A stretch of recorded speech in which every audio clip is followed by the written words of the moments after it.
They called it a quarterly update meeting. That's what showed up on my Outlook calendar anyway. Just another Wednesday morning gathering in Meridian Technologies' glass conference room, complete with overpriced coffee and the usual corporate theater. I'm Tom Anderson, 58 years old, and I've been building security systems for this company longer than most of these people have been writing code. But the moment I walked in, something felt wrong. 2 cameras were set up in the back, pointing straight at the podium. You know that feeling when you walk into a room and everyone stops talking? This was worse. Patricia Richardson, our CEO, stood there in her power suit, looking like she was about to deliver the performance of her life. Patty's always been a showboat, but this felt different, more final. I took my usual seat in the 3rd row, same spot I'd occupied for the past 5 years since they moved me out of my basement lab. Around me, engineers and project managers shuffled in with their notepads, most of them young enough to be my kids. Hell, Ryan, my 17-year-old son, probably knows more about their programming languages than I do these days. But they don't know what I know about keeping systems secure. At 58, you start thinking about things differently, like how I've got maybe 7 years left before retirement, assuming my 401k doesn't tank again. The mortgage on the house still has 8 years to go, $2,400 a month. That doesn't care how old I am. And Ryan's MIT acceptance letter is sitting on my kitchen table with a price tag of $55,000 per year. That's $220,000 total, money I promised him he wouldn't have to borrow. Patty cleared her throat, and the room went quiet. After careful consideration, she began, her voice carrying that practiced corporate tone. We've determined that Thomas Anderson is no longer aligned with Meridian's future direction. It took a second for my name to register. The coffee in my stomach turned to acid. She wasn't looking at me. She was performing for the cameras, for the board members watching the live stream, for the investors who'd been breathing down her neck about the upcoming $950 million merger with Pinnacle Capital. 32 years of work. 32 years of late nights, weekend calls, and systems that never failed on my watch. Reduced to one sentence delivered into a microphone for public consumption. You know what really gets me? I'd seen this coming. The writing was on the wall when they started hiring all these 25-year-old hotshots with their computer science degrees and their talk about agile methodology and disruptive innovation. They looked at guys like me and saw dead weight. I sat there, back straight, keeping my face neutral. Around me, a few people started that awkward courtesy clapping you do when you're not sure what's appropriate. Others stared at their shoes, uncomfortable with the spectacle. I wasn't going to give them the satisfaction of seeing me break down. Here's what Patty and her executive team didn't understand about the system I'd built for them. It wasn't just some standard corporate security setup you could replace with an off-the-shelf solution. Over the past 15 years, I designed a 4-layer verification framework that protected every major contract Meridian signed. Layer 1 handled basic authentication, usernames, passwords, the basic stuff. Layer 2 managed legal compliance, making sure every signature was from someone authorized to sign. Layer 3 verified financial authorization, checking that the dollar amounts matched approved budgets. And Layer 4, my personal edition, included quantum encrypted blockchain verification that only I could authorize. I'd learned this approach during my 12 years with Northrop Grumman, working on defense contracts where one mistake could cost millions or compromise national security. When Meridian started landing government deals, I made sure we had the same level of protection. Every contract, every merger document, every major agreement had to pass through all 4 layers. Remove any layer, and the whole system would lock down until the issue was resolved. Patty had no idea she'd just fired the one person who could complete her precious merger. After the meeting, I walked to my desk like I was just grabbing lunch. My workspace looked exactly the same, organized, methodical, everything in its place. The same coffee-stained mouse pad I'd been using for 8 years. The same photo of my Chevy Silverado from the company parking lot picnic.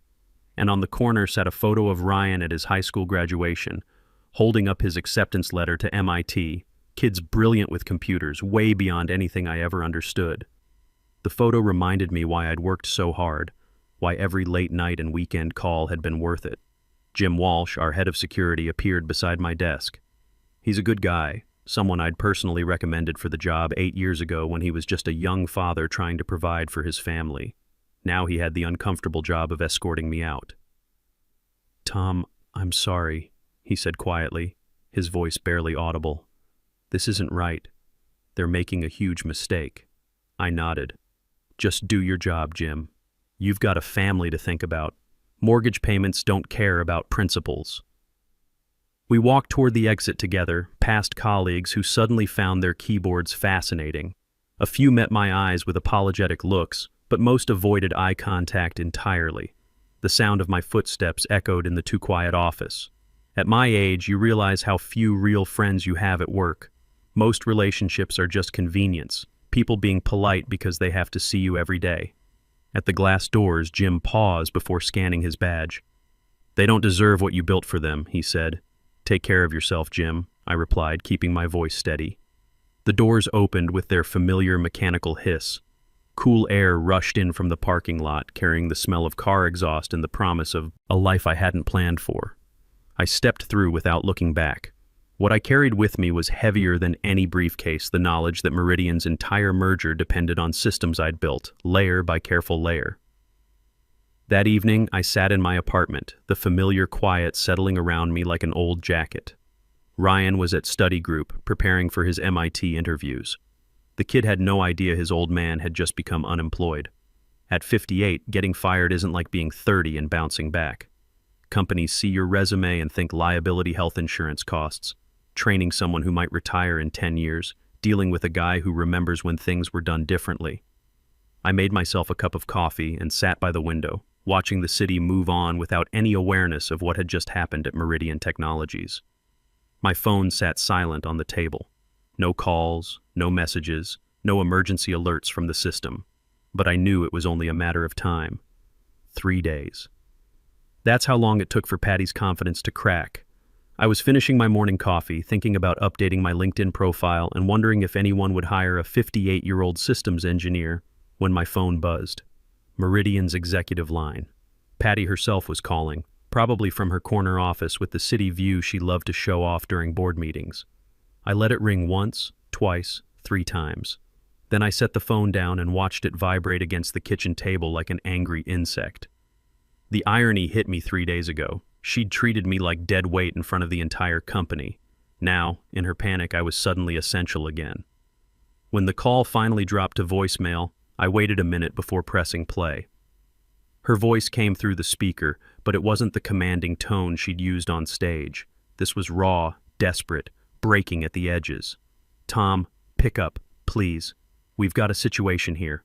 The merger documents won't clear without your authorization code. Legal's breathing down my neck, and Pinnacle's executives are asking questions every hour. I need you to call me back. We can work something out. Just call me. Work something out."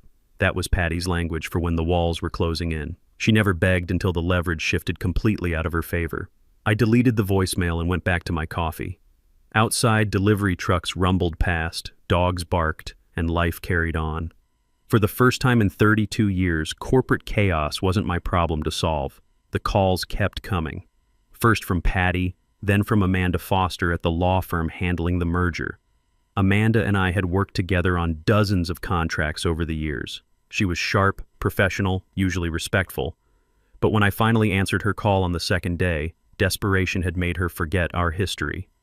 "Tom, this is just a formality," she said, her voice strained but trying to sound casual. "We need your digital signature to finalize the documents. Nothing complicated, just routine authorization. You know how these systems work. Formality. The same word Patty had used when she announced my firing. Just a formality, she'd said, like 32 years of service was nothing more than paperwork to be filed away. "Amanda," I said, keeping my tone level, "I know better than anyone what's at stake here. I built the framework your contracts are trapped inside. I know exactly why the system is frozen, and it's not a formality." Silence stretched between us. The kind lawyers hate silence that means control is slipping away from them. "Surely you understand the risk of letting this collapse," she said carefully. "The jobs at stake, the shareholders, the economic impact." I almost laughed. Where had their concern been when Patty paraded my dismissal like a trophy? Where had it been during all those late nights when I worked alone to keep their deals from falling apart? And where was their concern about my job, my mortgage, my son's college fund? "I won't be signing anything," I said. "Not today, not ever. You want to talk about jobs at stake?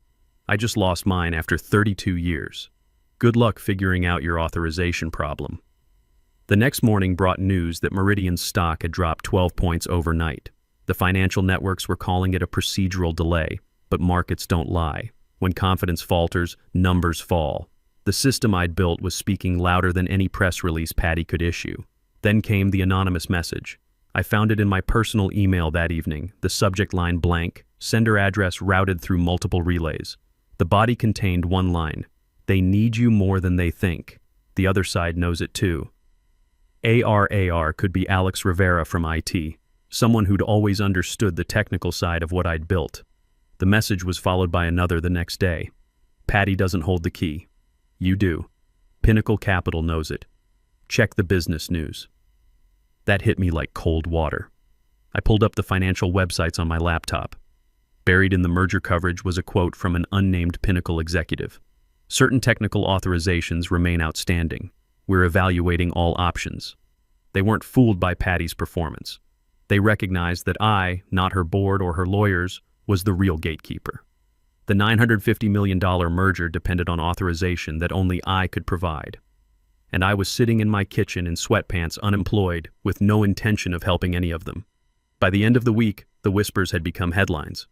Meridian's stock continued sliding as investors realized the routine delay was anything but routine. The merger documents remained unsigned, frozen in a system that wouldn't bend to pressure or legal maneuvering.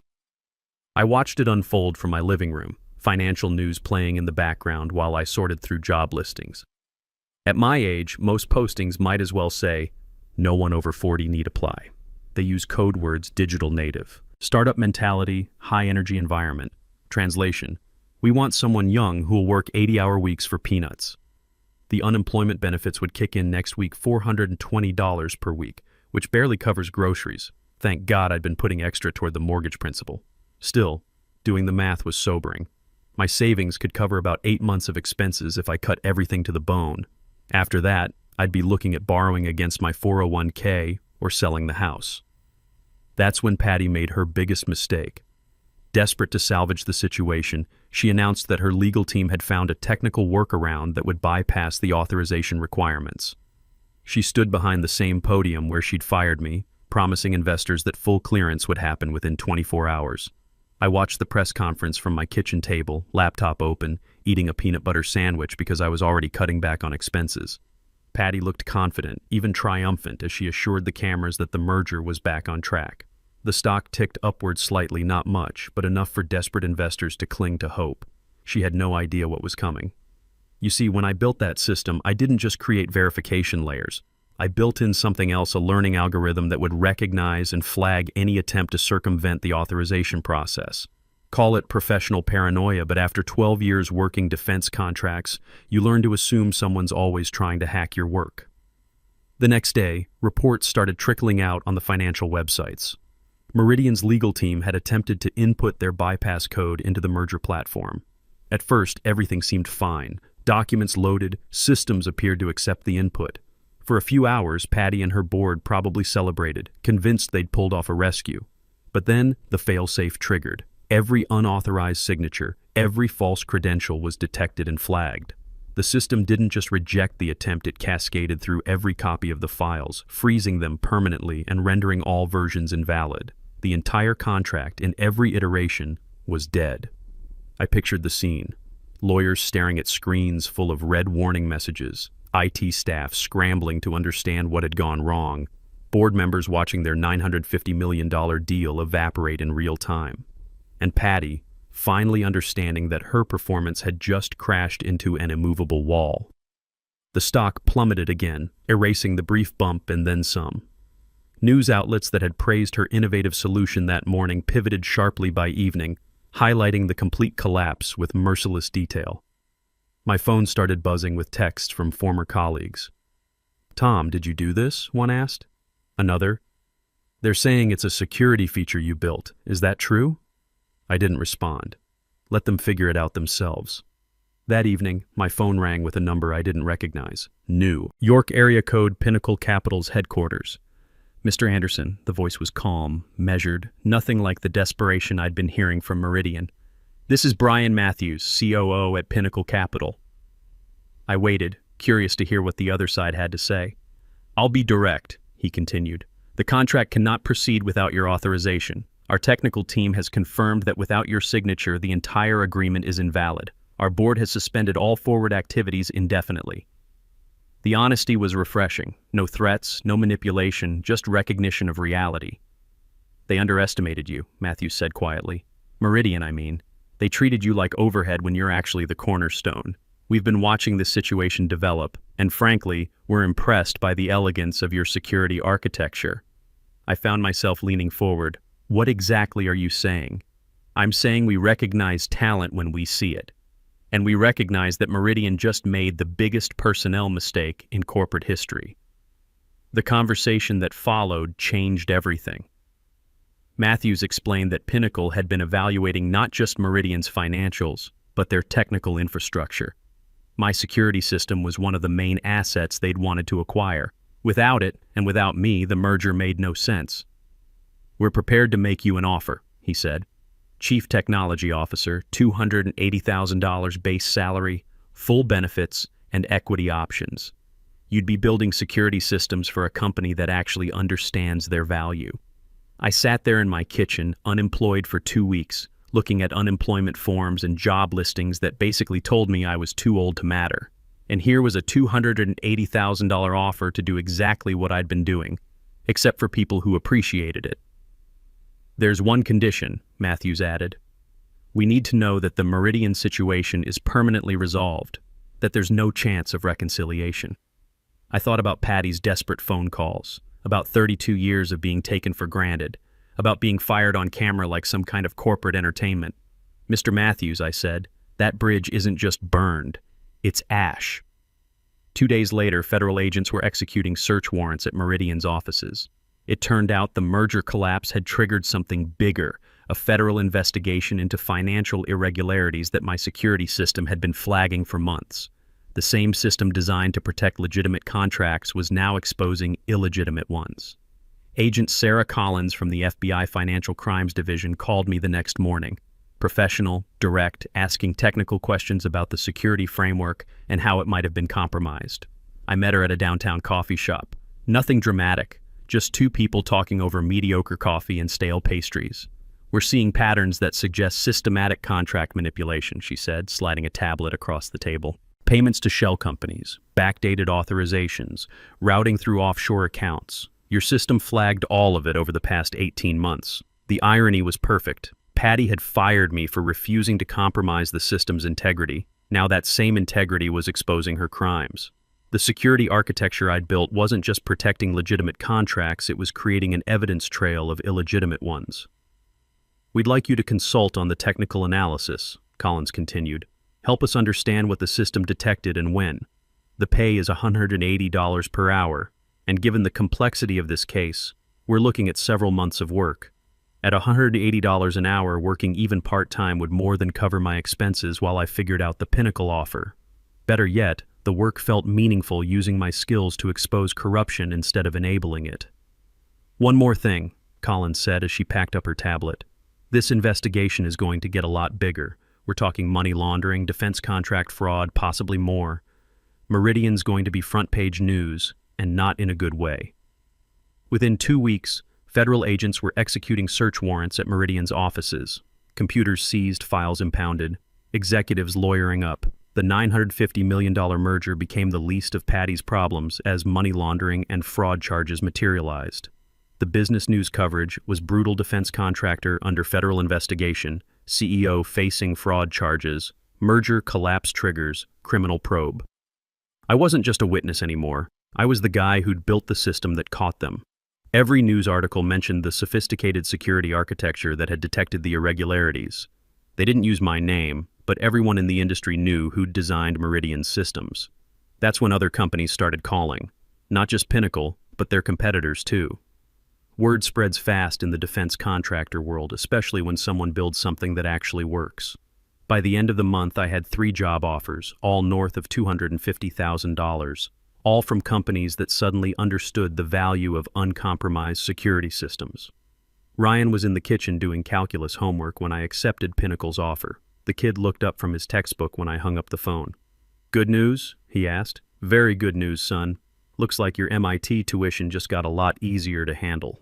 His grin was worth everything I'd been through. 4 months earlier, I'd been worried about paying for his education. Now I was looking at a salary that would cover tuition, eliminate the mortgage, and maybe even let me think about retiring comfortably instead of working until I dropped. "Dad, you're actually smiling," Ryan said. "I haven't seen you do that since Mom died." That hit me harder than I expected. My wife Sarah had passed 3 years ago from cancer, and since then, work had been my escape. Maybe getting fired was the push I needed to remember what actually mattered. The final chapter came 6 months later. Patty was sentenced to 8 years in federal prison for money laundering and defense contract fraud. The judge specifically mentioned how the security system had provided irrefutable evidence of systematic financial crimes. Meridian Technologies filed for bankruptcy. Its assets sold off to pay creditors and legal fees. The employees who'd sat in silence during my humiliation were scattered to new jobs, many struggling to explain the gap in their resumes when potential employers asked about the federal investigation. Jim Walsh landed on his feet. I'd recommended him to Pinnacle's security team, and he was doing well. But a lot of others weren't so lucky. But I wasn't thinking about revenge as I sat in my new office at Pinnacle, designing security systems that actually protected what they were supposed to protect. The work was challenging, the team respected experience over youth, and nobody questioned whether a 58-year-old engineer could keep up with technology. They cared about results, not age. Ryan started his freshman year at MIT that fall, debt-free and proud of his old man. When his friends asked what I did for work, he'd tell them I built systems that couldn't be broken or bypassed. "My dad's like a digital locksmith," he'd say. But for the good guys. The house was paid off by Christmas. The 401k was back on track. And for the first time since Sarah died, I was thinking about the future instead of just surviving day to day. Pinnacle had already mentioned promotion opportunities, maybe running the entire cybersecurity division in a few years. That evening, I deleted the last voicemail from Patty's final desperate call. I didn't need to hear it again. The silence that followed said everything I needed to know about how that chapter of my life had ended. Sometimes the best revenge is simply building something so solid that the truth has no choice but to rise to the surface. And sometimes, just sometimes, the system works exactly the way it should. When companies value loyalty and experience, when hard work gets recognized, when doing the right thing actually pays off, that's when you know you've found where you belong. You know what I learned? At 58, getting fired isn't the end of your career. Sometimes it's the beginning of the one you should have had all along.